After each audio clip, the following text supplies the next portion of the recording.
Welcome back to Northstar Politics. As Hedy once said, money comes first. And in this spirit, OpenAI, which started as a non-profit revolutionary tech company aiming at curing cancer, has completed its full heel turn into a parasitic, palantir partnering, parasocial porn site. I guess there is nothing sexier than maximizing shareholder value.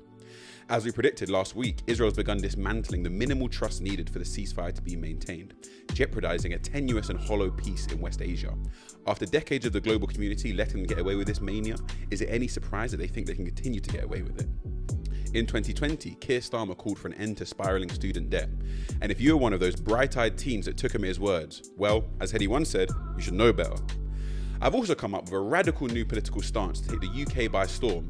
Stop small boats. Let me land, let me land. And we look to the story coming from our alma mater, the Oxford Union president, who was flamed up in the press for his comments about Charlie Kirk. He probably should have quoted Hedy 1 and kept it shh. And we're back.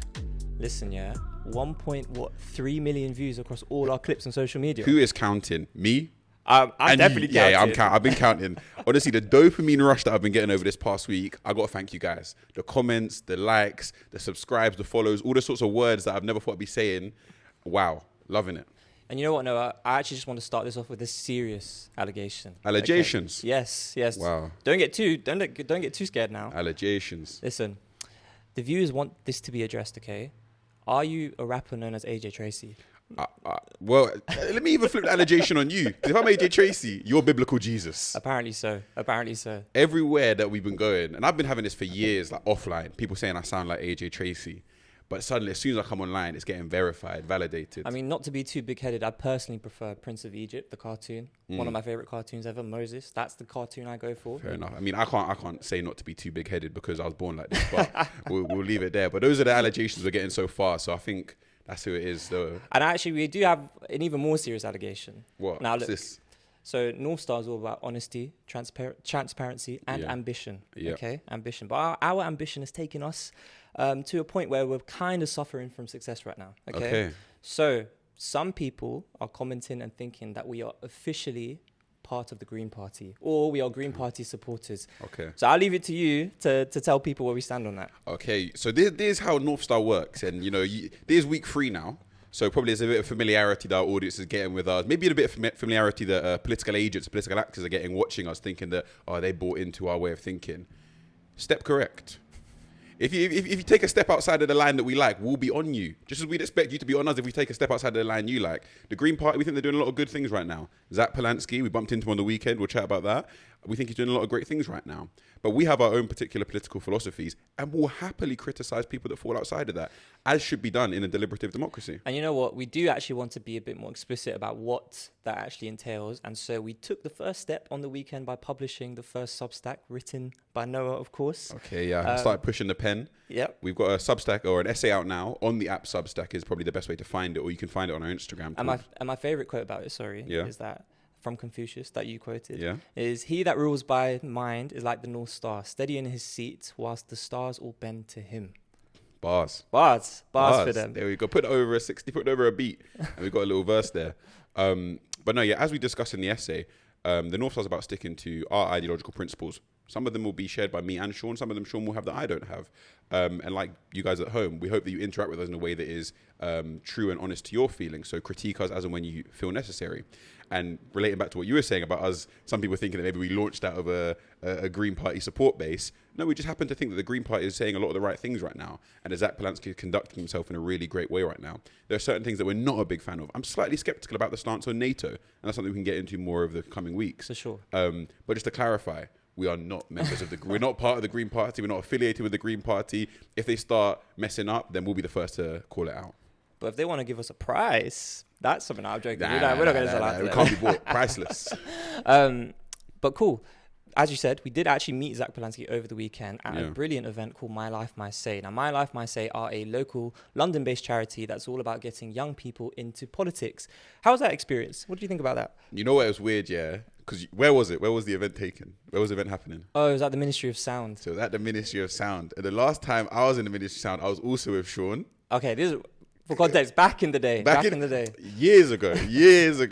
We were there for a Kenny All-Star Carney after party. It was good. It was, bro, Kenny All-Star was spinning. It was good. But it was very interesting to be back there under different, in a different way. Early in the morning, we got there, and it was really interesting.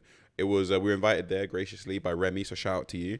And we met a load of cool people there. We also got to interact with a lot of the young people who were coming up to us saying they'd seen the podcast, and that was really moving because as much as some of the people who were speaking there have probably seen us because they're explicitly political, it's their career, you maybe would expect for them to have seen us. For young people to be coming up to us saying, now we saw it, we really related to it, really liked it, that's the kind of thing that we're actually looking to achieve. No, definitely. And it definitely inspires a lot of optimism because a lot of people are asking us, and we're getting so much good support, asking us in particular, how did you get so, not to get big-headed, obviously, unfortunately,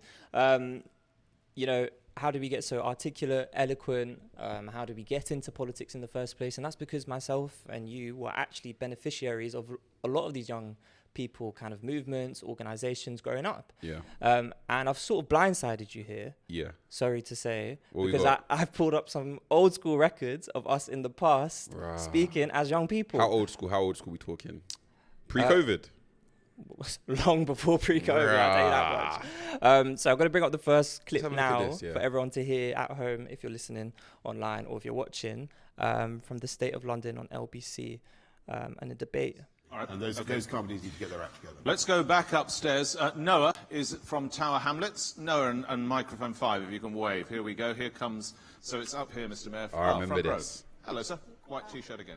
Hi, my borough Tower Hamlets, and largely because of Canary Wharf, the average wage is £78,000 a year, yet we have the highest amount of people using oh my gosh. And I was just wondering, what has the Mayor done and is doing to spread the wealth and opportunities to local people? I've been on that wealth equality talk. In fact, I mean...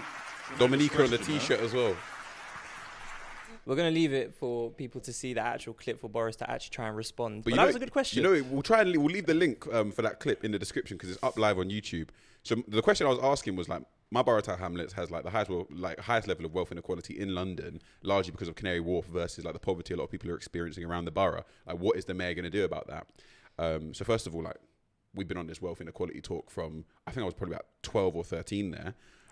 Boris Johnson's response was insane. Like, go and watch it, please. But he basically says, like, how can we expect people to interact with the economy when there's several generations of Bengalis living in Tower Hamlets who, in the same house, who can't even speak English? That's crazy. Like, it was mental. I mean, at least he's been consistent in his racism for a long time. Though. Right, it was absolutely bonkers. But yeah, I do remember that.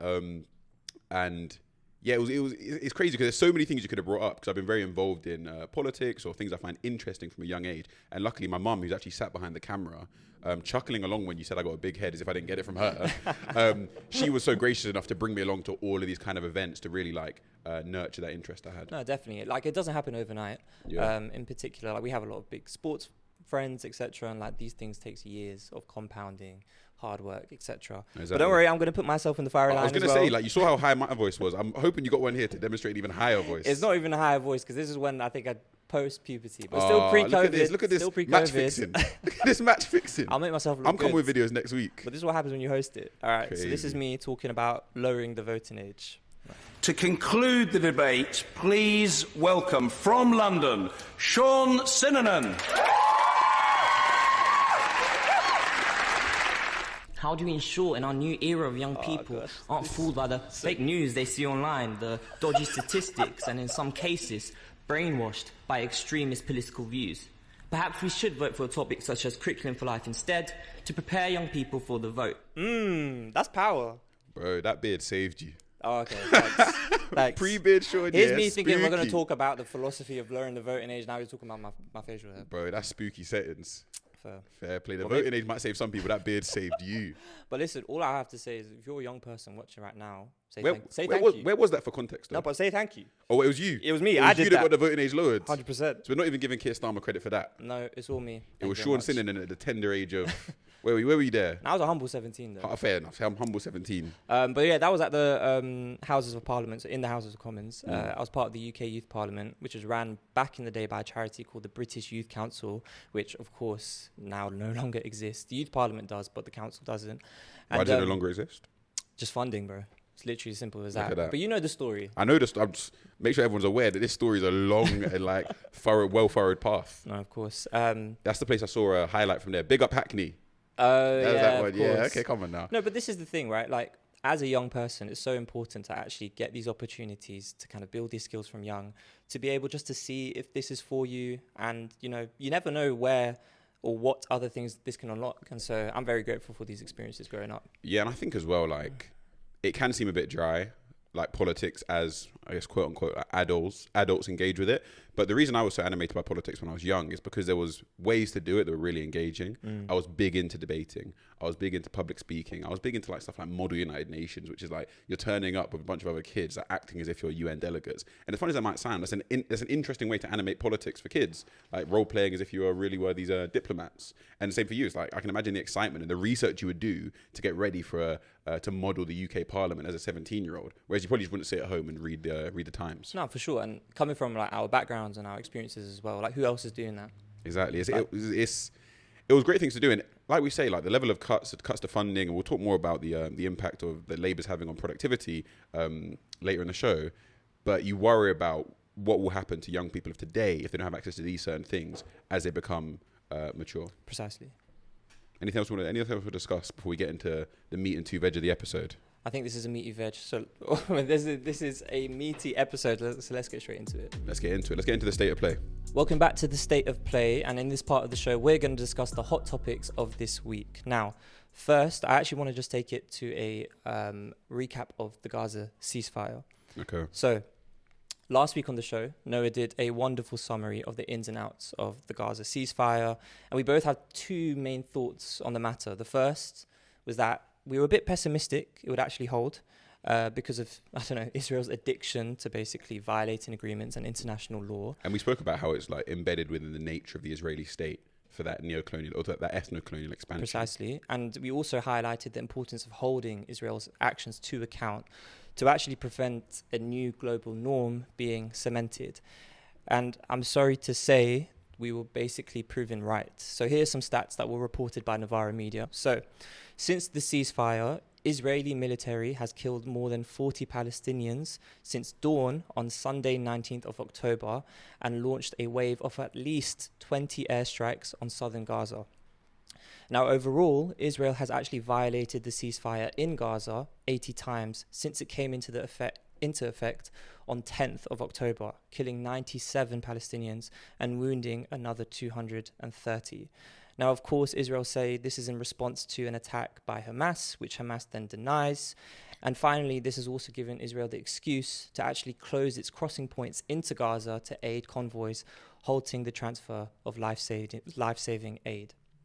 Ben-Gvir, a far-right Israeli minister, has praised this decision, saying that the war should actually be restarted as soon as possible. Honestly, after just hearing that, I don't even know what to say at this point. Yeah, I mean, we're not brilliant political predictors, and it really doesn't take a brilliant political prediction to have said what we said last week, which is when you have a state such as Israel, which has been permitted to continue this sort of manic, rampant ethno-colonial expansion since the 40s, is it any wonder they think they can continue to get away with it? So that's why, unfortunately, last week there was some level of hope and sort of hope against hope sort of thing, but there's also the reality of we know what to expect, and we've sort of seen this playbook before from Israel. And I think that's exactly why we actually can't stop speaking about it, because for many, this is literally a matter of life and death. And we need to literally do our part to keep this on people's consciousness and actually hold these politicians to account. Because even, bro, I'm going to be a bit vulnerable right now, but like even when I was planning this episode, I thought to myself, am I just focusing on this a bit too much?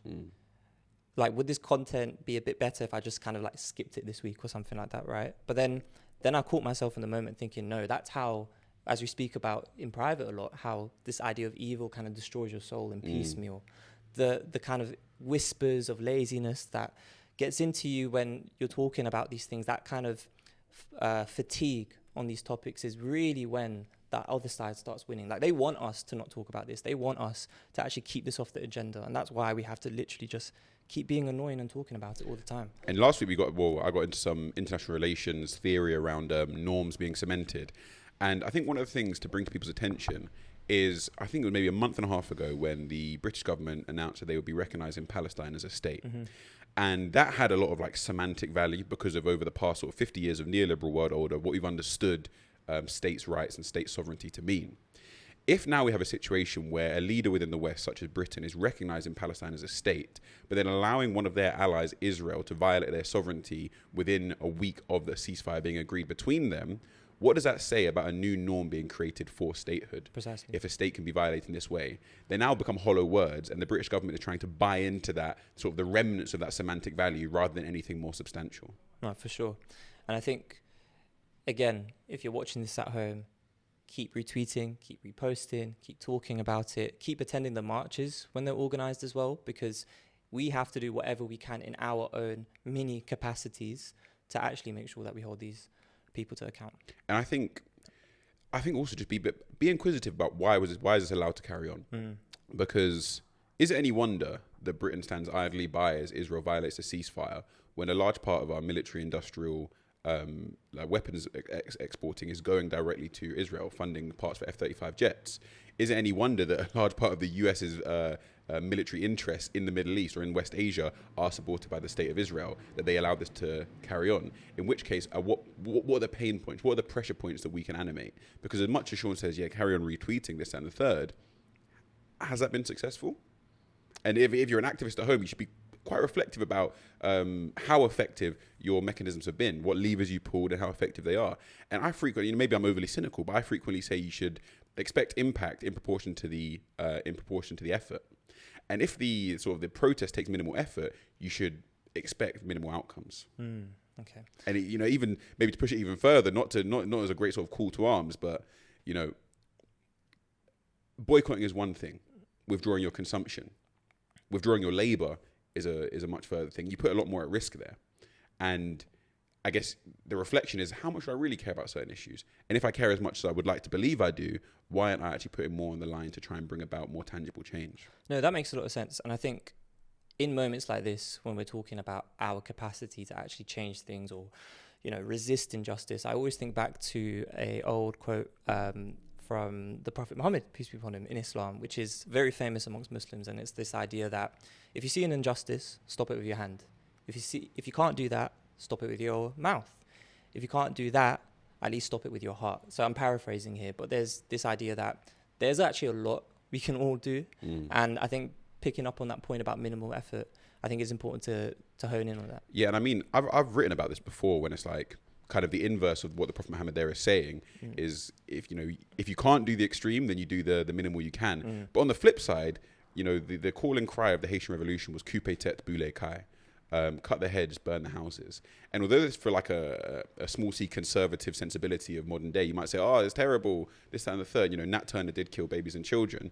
But the understanding there is we'll take it as far as it needs to go because this oppression is a threat to our life. This is what Yasser Arafat understood when he stood in front of the UN and said, and I'm going to paraphrase poorly here, but I come to you today in one hand holding an olive branch of peace, and in the other hand, the rifle of the freedom fighter. Do not let the olive branch fall from my hand. We're making requests based on verbal pleas, and then you push it towards physical movements within the streets of London, and then it comes to be seen how far people are willing to push it beyond that if they really care. And just the final point then, I think on that then, how does one build the discipline to actually make those decisions to push it and take it where it needs to be when personal sacrifice is also on the cards? I think there's a whole matrix going on that like funnels into countless different areas of our life when it comes to social media and the cheap, hollow dopamine you get feeling that level of activity. I reposted an infographic, I did this, that, and the third, and you get that sort of it's like you've achieved something. Exactly, that false feeling. And the same goes for activism. Activism increasingly becomes an online thing because you're able to get that level of tangible dopamine or tangible release of tension without actually impacting things in the real world. And let's put it this way, the Palestinians aren't being cyberbullied. The Palestinians are being slaughtered as they stand. And, in some level, you have to meet the enemy with in the arena in which they play. And it isn't online. Yeah, and I suppose the matrix of privilege also plays into that because the actual people who you see putting their bodies on the line to get arrested at these protests, to get arrested, destroying the RAF jets who are part of the group that was called the Filton 24. So a group of young people who were prescribed as part of Palestine Action as a terrorist organization because of their direct action When you look at the makeup of these people, they do actually tend to be, from the backgrounds that we think are more privileged, such as white English passing backgrounds. And I think that's also an interesting element to this all. It concerns me as well how docile people are becoming. It feels and I brought this up before on the podcast, but Edmund Burke, the fundamental philosopher of British conservatism in the 1800s, talks about how to institutionalize forms of protest so that they don't actually threaten the status quo or the structure itself. And a few weeks ago, when there was all the uproar about digital IDs, you had over a million people sign a government petition against digital IDs. The government just responded to that saying, nah, and they're going to proceed with it. And it's where do we take it from there? Sometimes we often compare ourselves to France, who, you ask a Frenchman, and there's a joke, but you ask a Frenchman to work an extra minute a day and they set fire to the street. Yeah, of course. Whereas in the UK, there seems to be a level of docility, whether that's through luxury or, we're overly comfortable, where we just let these things pass and pass and pass. And speaking of docility, I think that takes us nicely onto our next topic, which is about this big news headline around the Maccabi Tel Aviv controversy. So I'm just going to break it down, give people the context at home who are watching. Okay, just so you know, when Sean breaks down, there's a guy that doesn't know ball. Okay, thank you very much. I play ball, yeah. I don't support football, yeah. Play ball, cardio merchant, pulls up for the cardio, yeah. Hasn't got a first touch, hasn't even got a second touch. When you see this guy getting aggressive, yeah, then you see our ugly side to him. Bro, in football, my thing is Kalash assist. Kalash assist. And even, guys, last week I was playing football in Peckham in the midfeast. Kalash assist is my game. I've Kalashed the man. He circled back and said, "Isn't that you from that podcast?" I still got the assist. Listen, bro, when you get to the Champions League final, act like you've been here before, man. But I haven't been here before. I'm just trying to be grateful to our viewers, to the spectators, to the fans even. No, he just wants to just funnel in that he's getting recognised. Getting recognised. Do you know what I mean? Not even in Tower Hamlets anymore. We're stretching down south. Okay, cool. So, Maccabi Tel Aviv. Okay. Right? Last week, an Israeli football team, Maccabi Tel Aviv, were banned by Birmingham Council and the council's safety advisory group from attending an away game against Aston Villa, which is set to take place next month. So, this decision was made by the West Midlands Police after they received a risk assessment. And in that statement, they wrote this. The decision is based on current intelligence and previous incidents, including violent clashes and hate crime offences that occurred during the 2024 UEFA Europa League match between Ajax and Maccabi Tel Aviv Amsterdam. I'm not beating the I don't know ball allegations. And in their professional judgment, they concluded that it would actually risk public safety. Now, listen, that decision has absolutely made shit hit the fan. Because as you can imagine, anyone who supported it actually ended up being smeared as an anti-Semite. So, Lisa Nandy, the minister in charge of culture, media and sport in this country, recently said that the government will actually find the necessary resources to police the game. Keir Starmer tweeted out that he will not tolerate anti-Semitism on our streets. And the response... Can I just say, and we'll cut a clip in here, Keir Starmer does not know ball. He recently got interviewed asking who's going to start up front for England. He couldn't even name Harry Kane. Fair enough. I don't know why he's getting involved. Actually, I've even seen clips of him playing football, and it's embarrassing as well. So Jesus wept. And the response from the Lib Dems and Conservatives have actually been similar. Nigel Farage even going further to say that they need to overrule the local decision by the police. And you just remind me, these are British MPs. Yep, British MPs. Fair enough. You'd have thought it was a British club. This fan's not fair enough. Mainstream parties. Okay, interesting. And the irony of it all is that today, Maccabi themselves has said that they actually won't be attending. This is because actually in Israel, right? So I think this was 2 days ago now. The Derby game. Yeah. So at the Derby game, what happened is that it was so violent that even the Israeli officials actually said that, you know what, this game can't go forward. So no, now listen, I've always been told, in this politics thing, money doesn't grow on trees. But if a hooligan Israeli club wants to come and kick ball, then trust me, the streets are going to be paved with gold. We're going to find the funding to allow it to happen. Bro, first question for you, what competition was this game going to be played in? Europa League. Okay, there you go. See how you're trying to catch me out. I thought it was my friend. I thought it was my friend. But honestly, when you talk about the weirdness and hyper-normalization that we're experiencing and just postmodern reality, first question, why on earth is an Israeli team playing in the Europa League? That's number one. We talk about the powers of norm setting. That's the first question we have to ask. Second of all, why are all these British politicians coming out in support of Israeli hooligans? As if, like, one, they're making that same alliance or link that we've said is totally a false dichotomy between Jewish people and the state of Israel. It's totally unnecessary. And I actually think it's actually more anti-Semitic Yeah. to conflate Jewish identity to racist football hooligans who are literally known for chanting death to Arabs. It's like trying to say that every Muslim is a supporter of the Saudi state. Oh, well, we could get into that. Is that do you know what I mean? It's totally nonsensical. And it's actually kind of hurtful that, like, Jewish people around the country have to put up with that. 100%. I would be absolutely incensed. But my opinions on this is, like, I'm happy. Every now and then, we always say, like, within the social sciences, like scientific analysis of the social setting, you don't get these, like, perfect lab-grown experiments. And every now and then, it just so happens that one crops up. And here's one of them. All of these politicians coming out saying, oh, why are these innocent Israeli fans being run out of town because of the Muslim mob, and there's anti-Semitic. And within 2 days, you see the streets of Tel Aviv, or I'm not even sure, yes, the streets of Tel Aviv run amok with these hooligans to the point where the club themselves have to admit, yeah, we have a problem with our fan base. And like you said, I remember the scenes when they were running through Ajax screaming, like, death to the Arabs, running through Amsterdam screaming death to the Arabs. It's like, I don't want that in Birmingham. I don't want that in my country. No, precisely. And also, so now a local community can't decide for themselves if they want a certain group to actually come or an event to happen? Yeah, and also all of these MPs who want to posture as if they're the working man, the normal man. Anyone who's like a working man enjoying football would understand this happens literally all the time. Yeah. Like constantly, like teams are not allowed to travel with their fan base because their fan bases are known for hooliganism. And also, what did UEFA and FIFA do when Russia invaded Ukraine? Exactly. They banned them. Exactly. During the apartheid era, there was a global sporting boycott of all South African teams. So this precedent is not like it just came out of nowhere. This has been set. This is something that has happened before. I just think like a lot of these politicians have realised, well, maybe not a lot of them, but definitely some of these Labour politicians have realised they're on the wrong side of history, but they're too deep in. So they're just sticking with it until they make it all the way down to the fiery basement. Yeah. Well, listen, I mean, Maccabi Tel Aviv themselves said that they're not going through with it anyways, and they're not going to come. So we can only just keep monitoring the situation to see what Is the game still going ahead? So they said they actually wouldn't come to the game. Fans or I think the game is still going ahead, but the fans are not coming. Yeah. And honestly, Ollie Watkins, my boy is there. Buen dia. Smoke session. Pack him in. The Maccabi Tel Aviv, you're lucky my boy Rashford ain't there still at Villa. It would have been smoky. But even so, yeah, I'm talking 3, 4. I need to see clean sheets as well. But I'll be watching this game closely. And I won't be watching this game closely. You see what Haaland done to the Israeli team? I have not. Bruh, just everything dashway. Everything dashway, just barking it off from any route.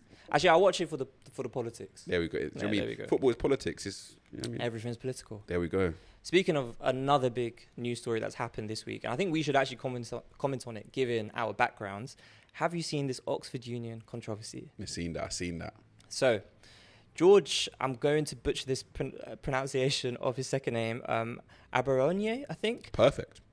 Well, it's two Caribbean people trying to... I think that's perfect. trying to pronounce it. I know the George you're talking about. There we go. Anyway, so George A was the president-elect. George A. Yeah, well, like, come on. Little nickname, yeah? So George A was the president-elect of the Oxford Union, and a few months ago debated Charlie Kirk, the late Charlie Kirk, who was assassinated, I believe, a month ago. So in response to Charlie Kirk's death, texts were leaked which showed George actually celebrated the fact he got shot pretty much straight away. And obviously these texts were quickly deleted after. And since then, the political and media establishment has been in an absolute frenzy. An incredible amount of hate was actually unleashed upon George since. They started digging up his A-levels, saying he doesn't belong there. Oh, what did he get in his A-levels? I believe it was ABB. All right, you keep quiet right there. You keep quiet right there. And the top mainstream media articles have reported this alongside some of, the right wing's biggest political figures in the US, such as Megyn Kelly, even commenting on it. And it's also been reported today that he's been ousted by the Oxford Union as president-elect. So people are taking this as a victory on the right wing side, but he's obviously going to appeal it because of the technicalities and these sorts of things. And look, we were both PPE students at Oxford. We actually kind of experienced the Oxford Union. I was on the union committee. I wouldn't boast about that, but fair enough if you want to talk about that. I'm saying, keeping it real. And I just kind of want to focus in on this one particular question because I can't help get over the irony of it all. Is this not just cancel culture at its finest? I mean, first is first, like, on a human level, George, you should have taken a touch, my boy.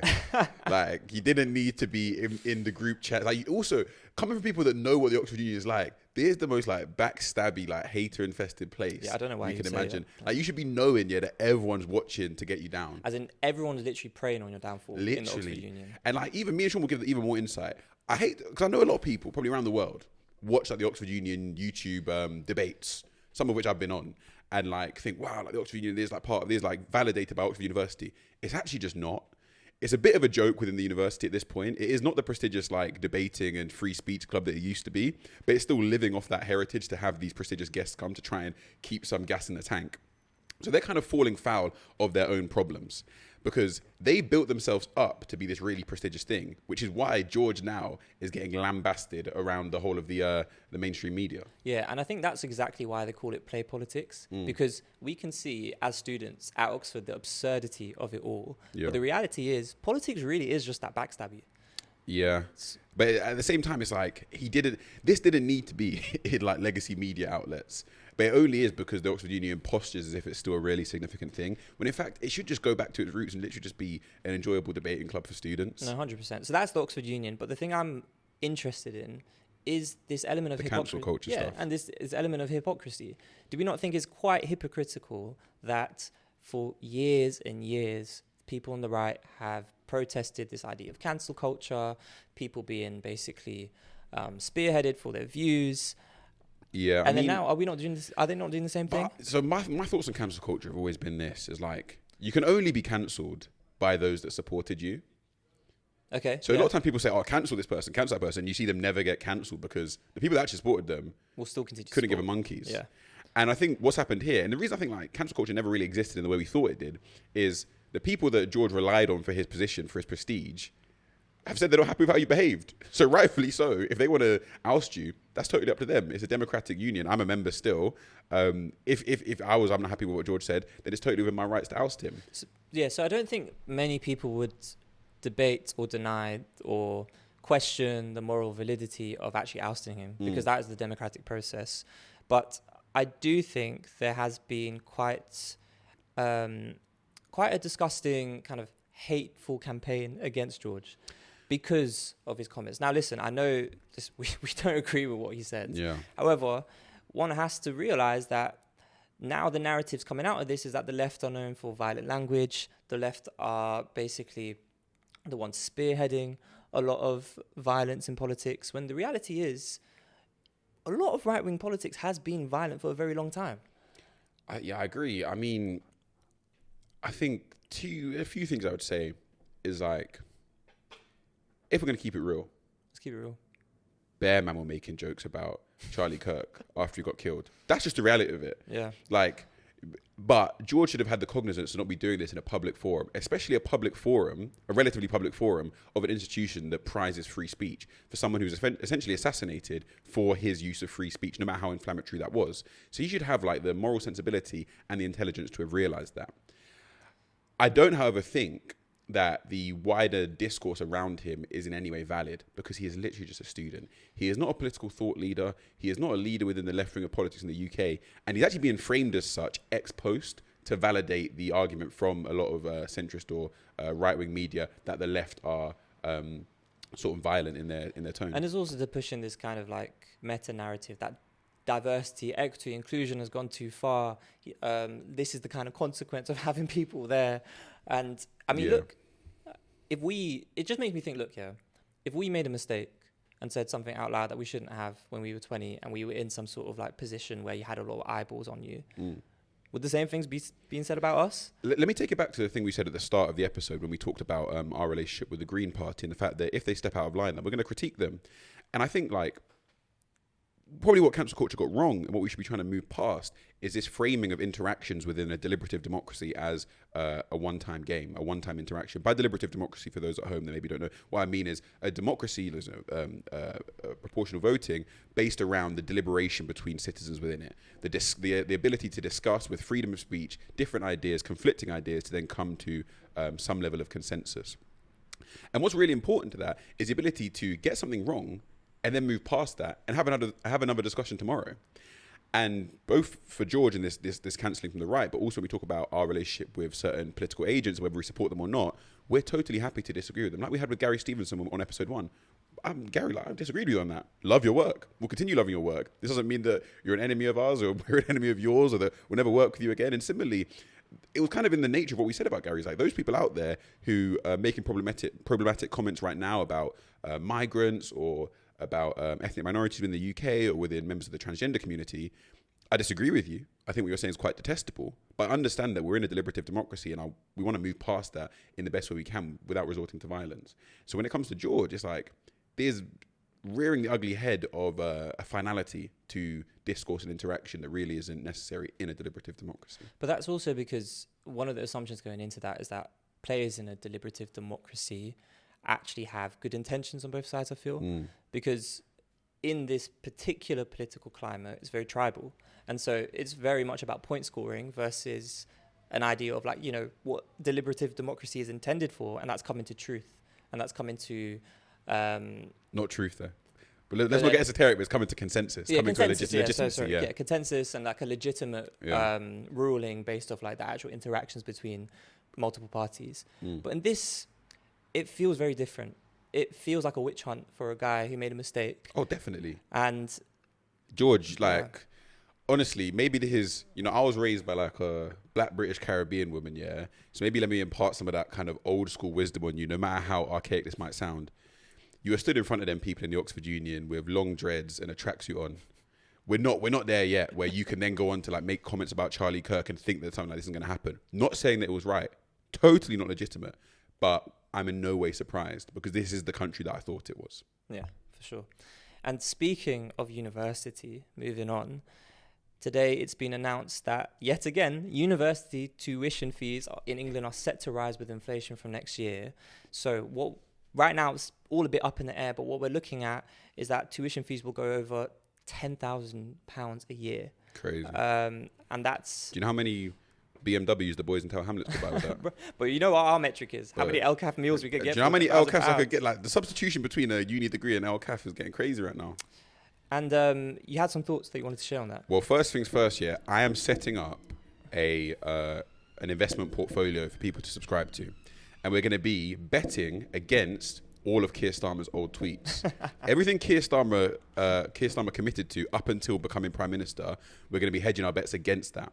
Because if I remember correctly, 2020, Keir Starmer was screaming from the rooftops, we need to stop spiraling student debt. I think he even ran, like his leadership, one of his leadership pledges was like scrap student loans, like student fees, like my gosh. Well, we remember what happened to the Lib Dems back in the coalition government and how they were never able to actually recover from making that blunder of literally saying that they were going to lower tuition fees to literally, when they were in government, end up raising it. Yeah, and that's what I mean about that docile nature of the British population today. It's like the Lib Dems only now are just slightly starting to recover from that. Labour have made the calculation that they can just pass that out as an offhand press briefing on a Tuesday and think that people won't react to it.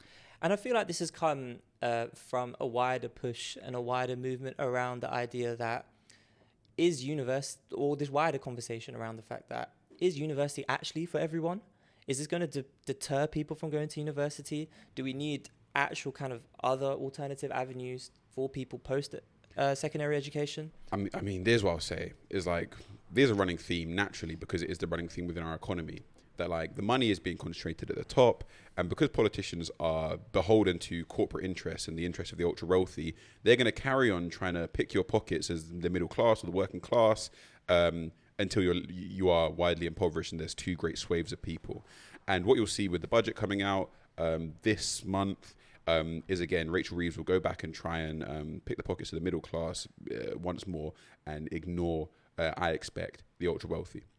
The other thing I'll say is Labour's whole thesis around, and you actually saw Keir Starmer tweeting about this today, trying to like have a little dig at your friend of mine, Zach Polanski. Labour's whole thesis around how they're going to make any sort of change is growth. What they're basically trying to convince the UK population of is that we're not going to give you a bigger proportion of the pie. We're not going to redistribute wealth, but everyone's just going to get richer. Like the country's going to grow at such a rate that you're going to be good in the end. And what does growth entail? Growth, quite literally in terms of productive capacity, requires increased productivity. Increased productivity is a whole variety of things, but one of them is upskilling yourself. upskilling yourself academically, upskilling yourself technically. What's the classic arena for this to be done? University, among other places, but university and like secondary education and further education. And totally in contravention or as a contradiction of their policy, Labour are now making it harder for people to improve their productive capacity. So where's this growth going to come from? No, it's just short-termism. I know that makes a lot of sense. But do you actually think university is really for that these days? No. As in, and we've spoken about this again before. It's like, honestly, just listen to Northstar and you'll see the way, as you'll see in our essay. But no, university no longer is primarily about the academic uplift or academic amelioration of people. It's become financialized. Yeah, of course. And we saw this in our time at Oxford University and in countless other places, as in the quality of education is lessening because of cost cutting. The amount of students is increasing because obviously universities trying to protect their bottom line and just expand their endowments. So the financialization of the academic sector is totally in contravention with what it's set out to do. There's an adverse selection problem there. And I think even in our experience at Oxford, those who are actually, bear the real fruits of university to take them down that academic route were those who are actually a bit more focused on becoming the academic post-university, whereas the other opportunities for the rest of us, what was presented to us, just as you say, the financial opportunities to go into the big banks, consulting, law, etc. And there was actually a recent interesting article that came out in the FT this week talking about that misallocation of talent, that misallocation of human capital, where the brightest minds right now are needed to solve the most pressing issues in the country, and yet that talent is just getting absolutely swept up by the big banks, the big consulting firms, the big law firms. And that in and of itself as well has pretty much terrible consequences when we're probably living at a time where we need the smartest minds to tackle some of the most pressing civilizational problems. And just even to push the economic trade-off even more, if we make university even more expensive, have these great minds coming out of university with even more debt, what becomes even more enticing? Trying to pay off that debt with a high-paying job in finance where you just pinch pennies off the pounds of the working person. Precisely. Thanks again, Keir. If only me and if only other university students were actually brave enough as us to just start a loss-making podcast and talk about politics for the love of the game, which brings me on to something also quite interesting. And Noah, talk to me, how well acquainted are you with artificial intelligence? Honestly, I'm a bit of a Luddite. I'm a bit of a caveman. Like behind the scenes at Northstar, it's very much Sean trying to get me to use AI and me just trying to write stuff on paper. And the only time you actually, use AI is when you send me Queen Elizabeth dancing to drill. No. The one, the one I like. Queen Elizabeth is serving oxtail in Harlem. Come on now, like this is great. So, speaking of, our brightest minds solving civilizational problems. Yeah. Well, OpenAI, ChatGPT have just announced that they will be able to allow adults to have kinkier conversations after OpenAI CEO Sam Altman announced that they will soon allow its chatbot to engage in erotica for verified adults. Days of Kiyama, some may say. Alexa, play Krypton Conan Freak of the Week. So look, after 3 years of banning mature content, Altman said that his company, they decided that they're not actually the elected moral police of the world anymore, and therefore wanted to allow more user freedoms for adults. And so OpenAI is definitely not the first company by any means to actually, try and profit from sexualized AI. But sexual content with AI is actually significantly growing. And no, as someone who's an expert in this field who uses it for these particular purposes, I actually kind of want to dig a little deeper into this idea of how profit maximizing incentivizes OpenAI to make this move and the sheer impact that's actually going to have on civilization as a whole, which is an easy question to answer, may I add. Bro, flying cars, I was promised. A cure to cancer, I was promised. A 4-day work week, I was promised. But AI is churning out twerks. Like, honestly, there's a serious element to this and the joke element to this. Yeah, like, there's going to be AI boobies. Like, that's the funny part of it is that. The second part of it is this, like, the nature of, like, financial totalitarianism, as we've kind of coined it, is that you're pushed to appease shareholders within a timeline and within, like, an economic framework that satisfies them. So the case for like some level of centralized or government input into AI is now becoming all the more clear. People won't remember this perhaps because it feels so far in the distance, but OpenAI used to be a non-profit. OpenAI used to like have all these ideological goals of solving cancer and like and solving world hunger and redistribution schemes and solving the crime in Tower Hamlets. Hopefully you could solve that. Gosh. Yeah, solving the crime in Tower Hamlets would be great, Sam Altman. But now what we're seeing is as they've taken on investment from Larry Ellison, among loads of others, they're now pushed to financialize their model so that these investors can see a return. And what that means, they're preying on what I'll describe as, to use an economic term, as the most elastic forms of consumption. By that I mean is, what can you stretch the price of to a level where people will no longer stop consuming it? They'll just carry on because they really, really need this.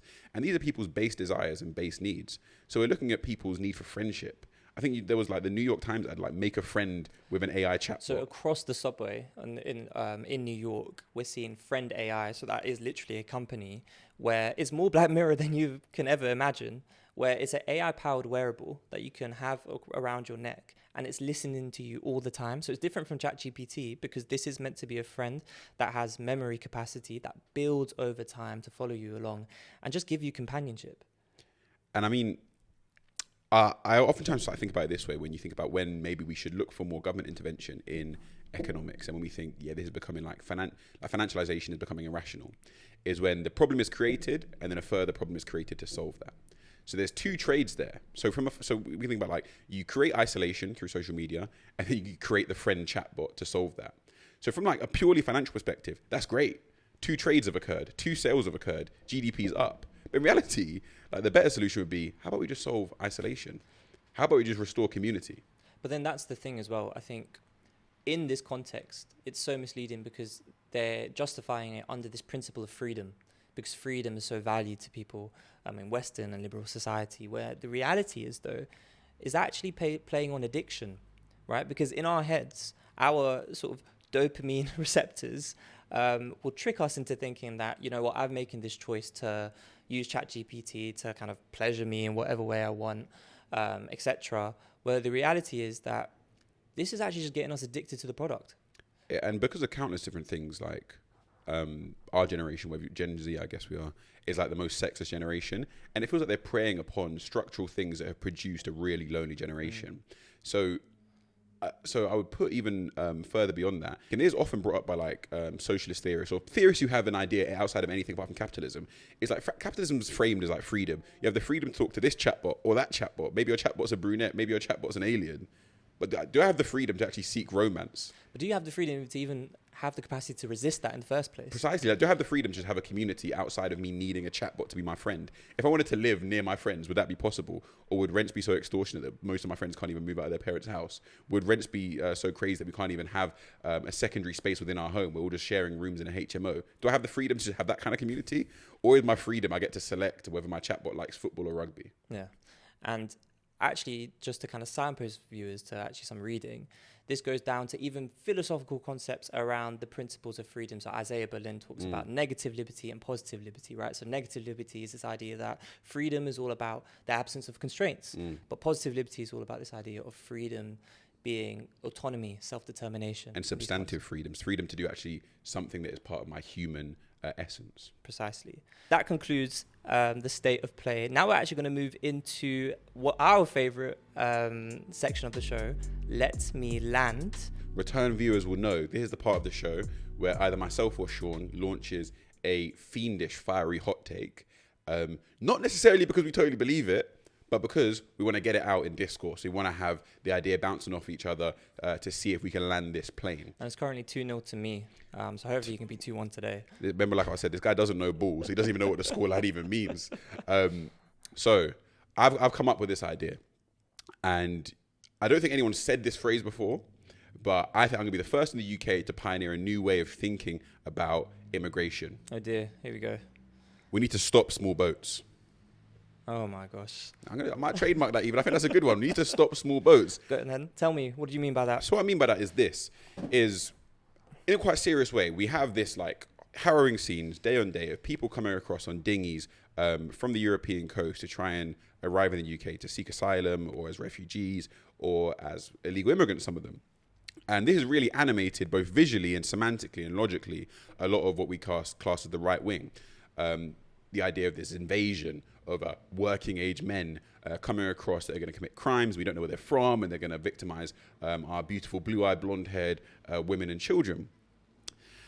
And I think quite reactively, what a lot of the left has done is to sort of reject the problem of small boats and to say, because you're villainizing these people so much, what we're going to do is sort of try and undercut that so that these people aren't seen as villains, which is a very noble thing to do. And it's also very true to do. We shouldn't be villainizing our fellow humans who are literally making like a horrific journey across like choppy seas to try and arrive at our country. But I think there's an alternative route to tackle this problem of the discussion around immigration and stopping small boats. I think people on the left, people who have like a humanitarian conscience, should actually be quite alarmed by the amount of small boats that are coming across both the Mediterranean Sea and the Channel into Britain, because that denotes the level of instability within the global order, within around the world, and the amount of refugees that are being produced. And we should in fact seize the narrative from the right, agreeing that yes, we should be stopping small boats. Like, these are not economic migrants that are flying into Heathrow to start their new job in Canary Wharf. These are people that have been pushed to levels of desperation. They are risking life and limb to arrive on our shores. We should be stopping small boats. But we should be stopping small boats by creating less refugees, by creating less asylum seekers at the source. And this should be the narrative that the right should be running with. Because a lot of times the right, I understand where this comes from. The image of people arriving at our shores, for a lot of like perhaps fiendishly patriotic people, might feel like this is an invasion, and they want to see something equally as visceral to respond to that. You even hear these horrific people sort of saying we should shoot them down or whatever it is, or we should like have them caged in Calais and X, Y, and Z. So I understand where that appeal is for the visual response, that we can see this people being deterred. But in fact, these people have been pushed to a level of desperation clearly, that leaving them in Calais or this and the third is not going to deter them, because they've made land journeys across Europe and then across sea to try and get here. So in fact, a much more effective route and a much more effective channel that actually leverages Britain's place within the world order is trying to solve the problem of refugee creation at source. What do I mean by this? Quite clearly. Well, even if we look at some of the refugees that are in the UK at the moment, Afghan refugees, Iraqi refugees, Syrian refugees, even we can take it back to partition wars and England's role within South Asia, Pakistani refugees back in the day, Bangladeshi refugees back in the day, Indian refugees back in the day. What do these people all have in common? Britain has had a part to play in producing these unstable situations that go on to produce refugees. Even if we look at the currently the problems with Palestine, will it be any surprise if 5 years down the line we see thousands of Palestinian refugees rocking up on our shores, absolutely desperate because their country has been totally destabilized at the hands of a state that is allied with Britain, at the hands of weapons often supplied by Britain? So yes, we do need to stop small boats, but at the source and effectively, because that is the humanitarian thing to do. Right. So because this is Let Me Land, I think it's going to be very difficult for me to actually say, no, we shouldn't, and we should just like kind of let them come through. But I do kind of want to piggyback off some of the interesting things that you said there, because I feel like in this conversation, people don't really understand the pervasive effects of colonialism. So even if I take it further back here, just from a personal anecdote, my grandma, Muslim lady, born in Trinidad under the British Empire, she grew up in school singing Christian hymns, singing God Save the Queen, and as a Caribbean person, she thought she was British, right? This is what colonialism has done. Now, we have a bunch of people making treacherous journeys across the world to come to this country, and people are asking, well, hang on, they were in safe countries before, why are they choosing here out of all places? And this is quite literally just the consequence of that historical legacy. The fact that our countries went into their countries, destabilized it in the first place, and so the real people that people should be blaming for all of this isn't the kind of individual just wanting to make a better life for themselves. I feel like any individual wants to make a better life for themselves, right? Like if I was in that state, I would do anything I could to actually find a country where I can make a living for myself. Rather, it's actually the ancestors, right? The actual people who made the decisions in the first place to destabilize these countries. No, I agree, and I'll give 3 brief points just to back up what you said there. One, I'll give a personal anecdote as well. My grandma brought up in Dominica, where the native language there for the Afro-Caribbean people is Creole. But when she would be walking home from school under the British colonial rule, there'll be monitors on the side of the road which would literally whip children if they were heard speaking Creole instead of English. So naturally, she started to think that Creole was not a great language to be learning, and she ended up not teaching my mum that. And so our vernacular is English. Naturally, we're going to find more of a cultural home within England. Second thing I want to say, and let's take it back to the father of modern liberalism, John Locke. John Locke has this idea of how we can come into ownership of private property. And what he says is that by mixing your labour, your physical exertion with the land, through that mechanism, you come into private ownership. And what I'll say is this. My grandma and a lot of people around the world were born in a British Empire and mixed their labour with the British Empire in a way that for anyone who understands liberal ideology or liberal thinking, gave them some sort of effective ownership or legitimate ownership over that portion of the empire. When the British Empire recessed back to the British Isles, even though obviously there's expansion on the world, but when it recessed back to the British Isles, it took with it a lot of that wealth and a lot of that political stability from these countries that was not rightly gained. That was from the labour mixed from slaves in the Caribbean, indentured servants around the world, menial workers in the Asian subcontinent. Even if you go to Dominica today, you will see there's no railways in Dominica, but there is broken railways that the British government took away with them and was not able to be upkept because of the state of the economics after the British government left, because they took all the wealth with them. So is there any wonder that people that have mixed their labour with the land and gained that liberal effective ownership of some portion of the British Empire's wealth see that they're not being rightly compensated for that, and are not able to survive in a country that's had its like rightfully deserved profits stripped away from them? The third thing I'll say is is alongside that recession of the British Empire is also like, I often wonder if I was ever confronted by one of these EDL people, oh, where are you from? Oh, I'm from East London. Oh, where's your parents from? Well, both my parents, both the black and the white one, born in England. Where's your grandparents from? Well, on the white side, they were born in England. On the black side, they were born in the British Empire. And then that's where you say, I'm 53% white, guys, don't worry. But it's like, and the same holds true for a lot of people, like, whether they're from like any part of the Commonwealth, is, yeah, cool, maybe like the country that my parents were born in right now is not part of Britain, but when they were born there, it was part of Britain. So we're as British as you are, especially considering we haven't even got our good comeuppance for the amount of work that our families did. Yeah, no, I'm, well, this is let me land, and I'm in complete agreement. So we can. But even to link it back to the original point of stop small boats, is this will continue happening in Britain in some form or another, where it will be legitimate economic migration or people seeking asylum or refugee status, if Britain doesn't actually leverage its position within the world order to stabilise these countries, not in some sort of Tony Blair governor of Gaza way, but in an actual way of recognising our exploitative role in a lot of these supply chains, the Congo, Sudan, supporting UAE-backed militias in the Sudan, etc., etc., etc. Yeah, for sure. And I think just to end on that as well, I want to add that there is definitely a sort of beggars can't be choosers mentality when it comes to this, which I think is a bit of an injustice, because, and it's also quite hypocritical, because if anyone was in that situation, they'd also do the same thing. And I think even one point I wanted to add on that as well is like any state, a reality of having any sort of like land state territory is that people are going to arrive at your border, and you should have a mechanism set up to deal with them or not. These people on the right wing, are we expecting there to be a time when no one arrives at our border? Like, that is just like the nature of having a country. What you should be more concerned about is what has happened to the state of the public sector that we can now no longer fund a service that is able to process these people in a reasonable way. Shouldn't that be the question? If you're waiting for a world where no one tries to enter Britain, let me tell you something. I've got a bridge to sell you. But what you should really be addressing your concerns to is, why is the public sector recessed so much that we can't deal with a reasonable level of people trying to enter this country? And let's just not forget as well the fact that safe routes to get into this country are completely obliterated, and so it's been forcing people to actually take this journey. So yeah, I think he landed that. I mean, I was basically agreeing the whole time anyways, so kind of shafted that segment, but it's an important conversation to have. It's an important conversation to have. Welcome back to the Echo Chamber, where myself and Noah are just going to get our ideas out on a topic that means a lot to us, blocking out outside sort of other opinions and just keeping it between us. Last week we had a little bit of a debate about what the Echo Chamber actually means. In fact, we put the episode in one of our first ever political clients group chats just to highlight it to him. He's quite a high-ranking lawyer. Without any prompt, he got in there and said, Noah, spot on. An echo chamber is when there is one person experiencing a cacophony of their own noise because they're spouting the same ideas back to them. Or a group of people, just the ideas same coming back to them. This brain rot guy thought an echo chamber was only an online term. That, again, misinformation in real time. You're really good at this shit, though. Maybe you should actually start a podcast. Yeah, there you go. So anyways, look, the question I want to focus on is this. How do we actually win back the conversation about multiculturalism?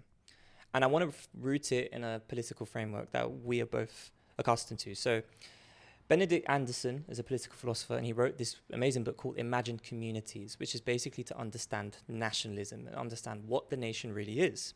And in that, he basically says, it's in the core argument, that the nation is an imagined community, because ultimately, you will never meet every single person in the nation. You might meet your neighbors, you might meet your work colleagues, you might, meet your friends, you see people online, and that's about it. And as such, it's people's imagination that constructs the nation. And so in a lot of the rhetoric that we see online about nationalism and the British nation, etc., we're seeing these big narratives, these overarching themes that, British identity is being corrupted by the other. That other has taken and that other has shapeshifted in many forms. Right now, it's quite clear it's Muslims that people are targeting and saying that this does not belong, or this way of life does not belong with British identity. And so that is used as an example to undermine the entire institution of multiculturalism, pinpointing it as a scapegoat of why things have gone wrong in the country. And so it's a really broad topic, but trying to understand how do we actually talk about multiculturalism in a way that not even necessarily convinces people, but just allows people to understand that this isn't the thing that is making your life go wrong. My answers are not going to be probably to the liking of people listening and watching at home. But first question, what is multiculturalism? What do you mean by that? So I think what I mean, right, is the kind of the equilibrium coexistence of multiple people from different cultures, different faiths, different backgrounds, living together. What do you think it is? Well, no, I agree with you. My point more being this is, I think there is some level of assimilation that is needed for people to interact in like the British society. I think the two problems that Britain has uniquely is because of its colonial history, there is a hollow understanding of what British identity is outside of empire. Mm-hmm. So people back in domestic Britain are trying to reach for this idea of what Britain is, but the only thing they can do is just othering people. It's that binary oppositionalism that me and you have spoken about before, where people only have a sense of identity relative to the other. I think Britain suffers from that incredibly. The other thing I'll say is that British political values are really underpinned by this idea of liberalism and deliberative democracy, etc., which cherishes the idea that we can have rule of law and order within a situation of reasonable plurality. And we've just done away with that. Is like the British legal system not set up for people to exist alongside each other within a state of reasonable plurality, where they have the private sphere of their own life and the public sphere within which they interact? That's what it seems like, that you just can't abide by a Muslim following the laws in every way, but just being Muslim. Do you know what's interesting? I saw this video online, and it was one of these kind of like right-wing shows that went into Whitechapel to pretend as if it's this exotic area where these Muslims have taken over the place. Whitechapel is exotic, but like in a good way. It's exotic like the Caribbean. But this is what I mean. And they were trying to peddle and play into this narrative that, London's corrupted and things are done. But if you actually understand the dynamics of Whitechapel, you know that, okay, cool, a lot of Bengalis live there, a lot of very strict Muslims live there, but there's also a lot of gay gentrifiers who live there, and they live in peaceful coexistence. And I think there's something here around this idea of experience, because a lot of the people who hold these views I don't think they've actually encountered or, had much lived experience in kind of urban, diverse, multicultural areas. And so something I like to think about is because we're both fairly well-traveled, is like the uncle index. I see here that when it's a hot summer's day in the East End over here, you get real geezers, top off, belly out, pint, right? If I've traveled into Jordan, right, on a hot summer's day, I see all the uncles. They're not belly out, it's under the thobe, but the belly's there, enjoying a cup of tea, drinking some coffee. And this type of like experience allows you to understand that really people are fundamentally the same, just in different brushstrokes. I agree with you to a certain extent, but one thing I will say is like there is a tendency on the left to kind of reject right-wing criticism in its entirety, to say, oh no, there's no problem. I think there is a bit of a problem. I think there is a bit of like cultural isolation going on, especially in parts of the East End and around the country where communities don't mix with one another. But it actually just takes two to tango. 100%. Like maybe the English patriots, quote unquote, they're saying that they don't integrate. It's like, But do you integrate with them as well? Like, they're living, especially if they're living totally within the law, they're not doing anything illegal. Like, these are like citizens of the country that are paying their way and getting by. It's like, you can't just, like, they don't owe it to you. What they owe to you is to like live legally and pay their taxes. They don't owe it to you to come to the pub and like ingratiate themselves and ask your name. In the same way that like, you don't have to go to the mosque. But if you are this British patriot who really cares about integration, go and integrate then. Go and make some friends. Like, I'm lucky enough to like have lived in an area where I grew up around loads of Algerians, Bengalis, Somalis, Caribbean people, white people, everything. I went to a Catholic school, Irish, Mediterranean, Polish. But I could have also not integrated, and I could have lived side by side with the Bengalis in Tower Hamlets and Somalis in Tower Hamlets and felt, oh, they just keep to themselves. But I would have been keeping to myself as well. No, precisely. And I think, yeah, I do definitely want to do in the future some more thinking around how can we actually create the spaces, or what are the initiatives that people can actually do to make people cross that barrier. So some of my old videos that I've done in the past is literally go into a right-wing march, go into like a Zionist march and just asking people about their opinions and having civil conversations. But I do wonder if there's any sort of like kind of formal vehicles that can exist. I think honestly, you just got to look for the mediums of interaction that aren't alienating. So yeah, cool. Like the Akis aren't going to come pub with you. The same way that like the EDL man are not going to go mosque. That's just not going to happen. But you might be able to kick ball together. You might be able to get a little ball session down at Power League together. That's fine. But we're not so alien to one another that there aren't those shared mediums of integration. It's just looking for those. And not complaining when someone doesn't want to do something with you that's totally outside of their culture. And the final question on this is then, so what's the reflections on how to win that conversation back then? Because the right seem like they're winning. The right do seem like they have a dominant narrative over the fact that there is a sense of a big kind of cultural inferiority amongst the other. I don't know if they are winning, because I think just the question is like, so what is this British culture then? Like, if I was like a refugee right now, like just got to London and being told, oh, you're not assimilating, I'd just be asking, so what is this British culture? I'll get involved. Give me an answer and I'll get involved. Obviously, there's certain things I won't be doing, which is totally my right. Like, part of British legal society is that I don't have to do certain things. For example, if I'm a Muslim, I'm not going to be coming to get a bacon sarnie with you. But like, I'll come along and maybe get something on the side. I'll get a little fish and chips. If that's what you have to, but just outline to them clearly and not in a way that's othering and we're going to hang the flags and intimidate. What is this British culture that you speak of? Let me get involved. Because I have my understanding of it, and a whole host of different communities are involved. And that's the question. What is British culture? Leave it in the comments below. So I think that wraps up for the echo chamber. I think that was a bit more of a let me land, so maybe we should have switched it a bit. Nah, it's true. But you know, look at that versatility. There we go. Do you know what I mean? We're just flowing. So thank you so much for watching today. Noah, how was that? Our third episode? It was good. Third episode. I'm feeling like just a natural part of my routine now. Now listen, we are going over a little bit, so we're going to keep this short but wrap things up. But Too many thoughts. Too much thinking. But also let us know in the comments, like, prefer the longer episode, prefer the shorter episodes. Maybe it's your first time watching. Maybe it's your last time watching. Good riddance. But we do obviously want to provide value, so we both have one thing we want to share. So on my day-to-day, in my job, we've just launched a mini foundation for charities and community organizations to apply, and we'll give them unrestricted funding.